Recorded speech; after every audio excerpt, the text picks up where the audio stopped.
This is a reading of Code Talker, Chapter 13, Shipping Out to Hawaii. While we were learning to be code talkers, the war had gone on. By the end of August 1943, as our training ended, Admiral Nimitz was getting ready to stage amphibious assaults on the Gilbert Islands with the 1st and 2nd Marine Divisions. The 1st and 2nd had finally managed, after a long and bloody struggle, to secure Guadalajara Canal in the Solomon Islands. Most people in America, including those in the military, had thought the canal would be easy for the Marines to take. After a few weeks, perhaps a month or two, the Japanese had been tougher than anyone expected. It took no less than 6 months of furious battle on land, on sand, and air.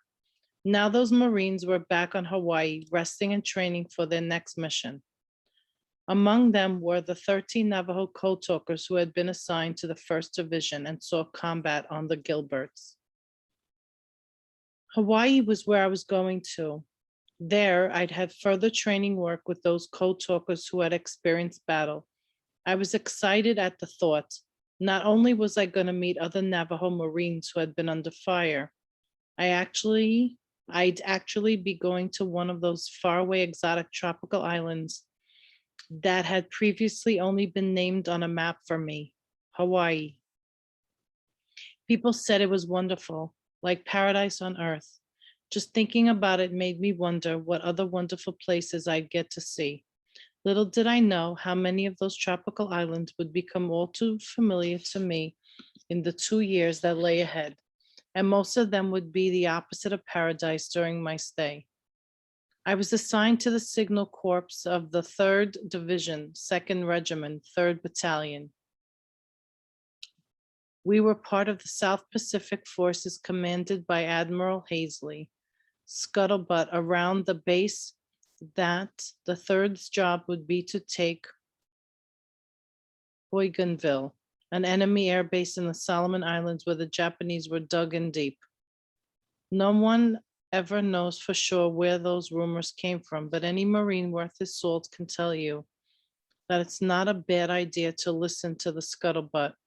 It may be closer to the truth than what your commanding officers say. Bougainville, I wondered, could it be as bad as the canal? Our 2 instructors, John Benelli and Johnny Manuelito, were shipping out with us. They were excited and happy.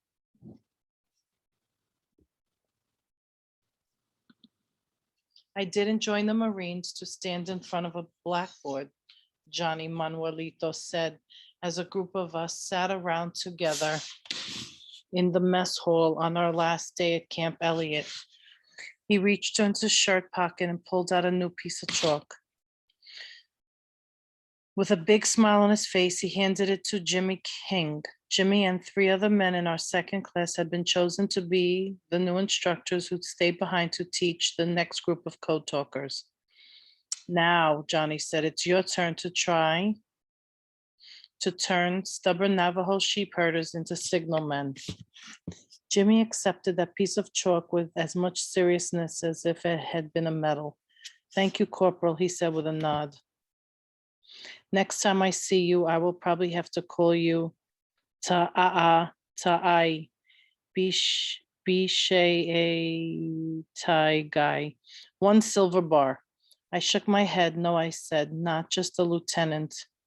He will surely be Naki Bish Tagai. 2 silver bars, Captain Manuelito. Johnny looked down at his plate and smiled. He was honored and a little embarrassed by the way he had teasingly praised him. We didn't know how wrong we were. As far as I know, not one Navajo code talker was ever raised above the rank of corporal, just as none of us were ever given any kind of official recognition or honor. From the time we enlisted until the surrender of Japan, in fact, most of us not even got to wear one of those dress blue uniforms like the first one I saw on the Marine Corps recruitment poster. We were kept invisible. It was partially because our true duty was kept such a secret from so many, but I think it was also because we were Indians in what was still even in the Marines, a white man's world. It was easy to forget Indians. I never thought much about promotions at the time, though. There was too much else for me to concern myself with. First, there was the journey we were about to take. My initial excitement about the trip had turned to worry. It was a long way from California to Hawaii with a lot of ocean in between. I was going to have spent many days on a great boat out in the wide waters of the Pacific Ocean. I was not so worried about the Japanese as I was about getting into that boat and all that water. Yes, one of my favorite pastimes when I was in Indian school had been to look at the map of the Pacific in my geography book and silently mouth the strange names of those distant islands. Hawaii, Rarotonga, New Zealand, Okinawa. Those daydreams helped me escape from the boredom of boarding school, but I'd never really imagined I'd actually go to such a far off places. My teachers in Indian school had certainly never encouraged me to think about travel. In fact, they tried hard to discourage such daydreaming. I still remember the day in sixth grade when my teacher, whose name was Mr. Lawson, caught me studying the map of the Pacific when I should have been doing my math. He stood me in the front of the room, balancing that heavy geography book on my head. Class, do you see this foolish little Indian boy? Mr. Lawson said, rapping his knuckles so hard on the book that it made my head feel like a bell being rung. He's wasting his time looking at places on a map that he will never go, instead of studying his math. He knows nothing about the world. He will never be smart enough to do anything but herd sheep.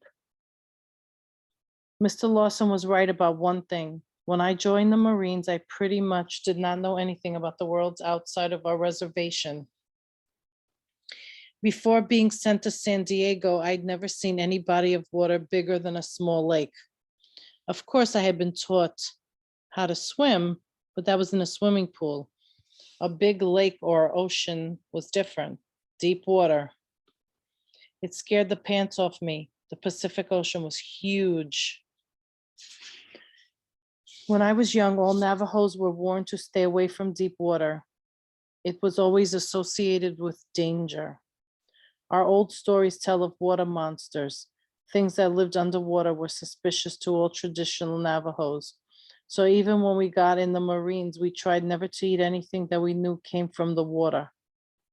The other Marines thought it was funny at the mess hall on Fridays to watch us Navajo come up to be served. Got anything else other than fish, we'd always say? A few of us did learn to eat fish, especially on those Pacific islands where there was sometimes little else to eat. But wherever we were, we Navajos were better at finding real meat than any other Marines. After we left an island, there was always a few chickens and goats and pigs than there'd been when we Indians got there. The morning before I shipped out, I rose before dawn and prayed with my corn pollen. I asked the holy people to remember me and keep me safe on the ocean from monsters that hid beneath its surface. My fear was not such a foolish thing, grandchildren. Many men got on board those transport ships and never set foot on land again. The Japanese often attacked American convoys with airplanes sent from their aircraft carriers. Their submarines stalked our ships, sinking them with torpedoes. Despite my prayers, when the day of embarkment came, they took us down to the pier. I felt as if I was being sent to my doom. Bill Toledo, another of the Navajos in our platoon, saw how nervous I was as we waited for order to go on board.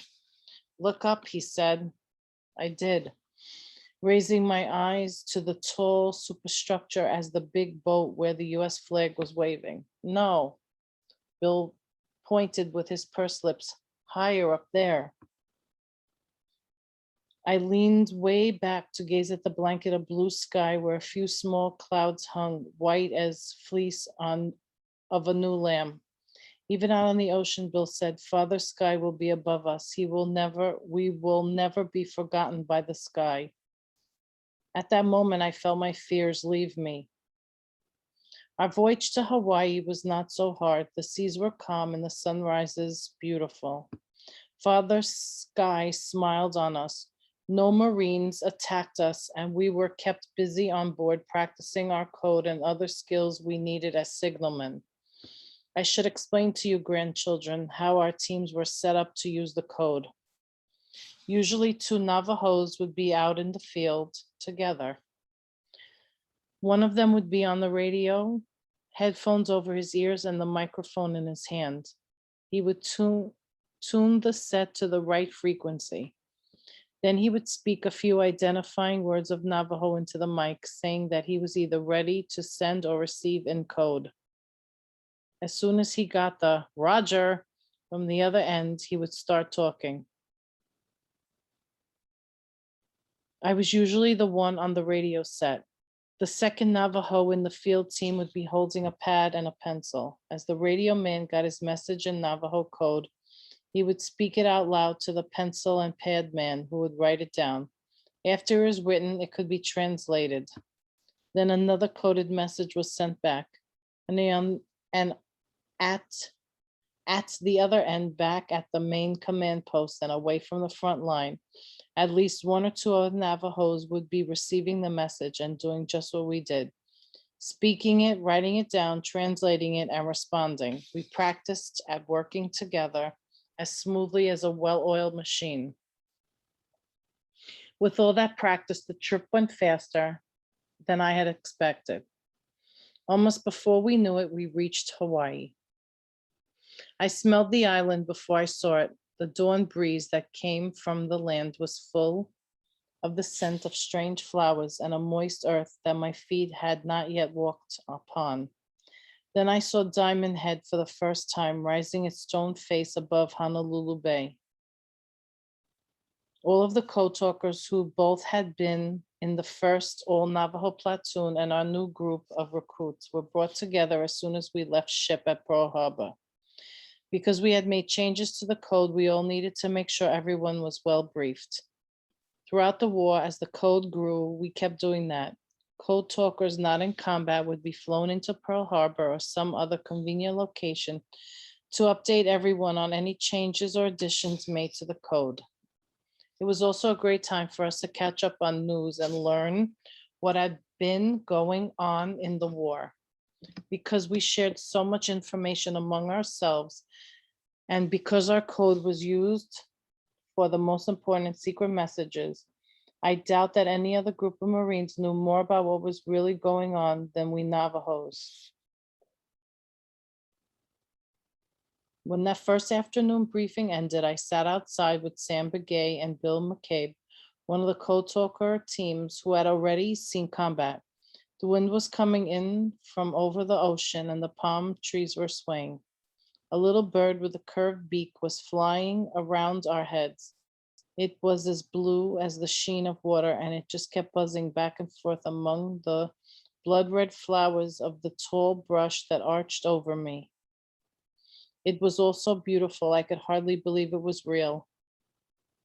What was it like when you got to the canal, I asked. Sam laughed. None of the officers on our landing crew knew what to do with us Indians. They had been told that we had our own special orders, so we just sort of strolled off to the LC, onto the beach like two sheep herders looking for a lost lamb. We were supposed to report directly to the commanding officer, Bill added, tapping his knuckles on the table. General Vandergrift, no one else. But the landing zone was chaos. We were so green that we did not wait till we knew things were clear. We just wandered off. Happy-go-lucky, Sam said. Anybody seen a general around here?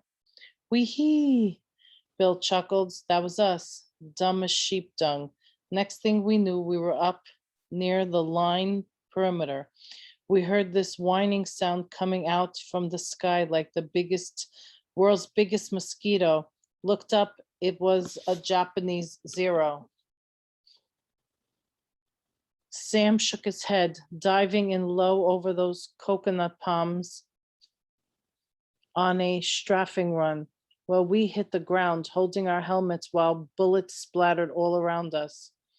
With all the sand we ate, Bill said, smiling, I figured each of us was about 10 pounds heavier by the time we got up again.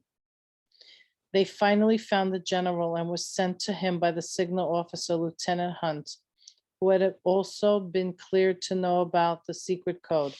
Even though it was late at night, Lieutenant Hunt decided to give the Navajo code a try. With Bill McCabe on one end and Sam Begay on the other, they sent a sample message over the radio. It was received, but not just by Sam Begay. Every American radio operator in the Guadalcanal heard our message, Bill said. They did. They started phoning in to report to headquarters that the Japanese were broadcasting on our frequency. They'd never heard Navajo before and assumed it had to be the enemy.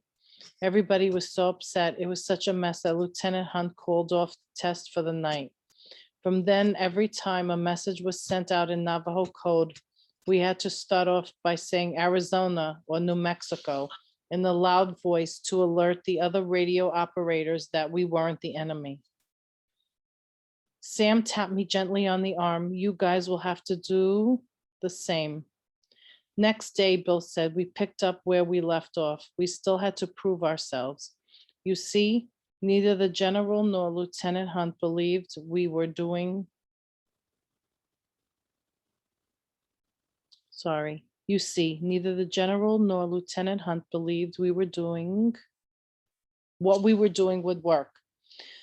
No way, no how. Before our code, the only way a coded message could be sent was the white code. You know, the cylinder thing you sent a code message on it, then sent it out by radio. Tick, tick, tick, like that, really slow. When Lieutenant Hunt gave us the message, I asked him how long it would take. With white code, Sam asked. He said at least 4 hours. I told him we could do it in about 2 minutes. Took us a little longer though, Bill said, seeing as how we wanted to make sure it was 100% right. 2 minutes and 30 seconds, Sam laughed. From then on, Lieutenant Hunt was a believer.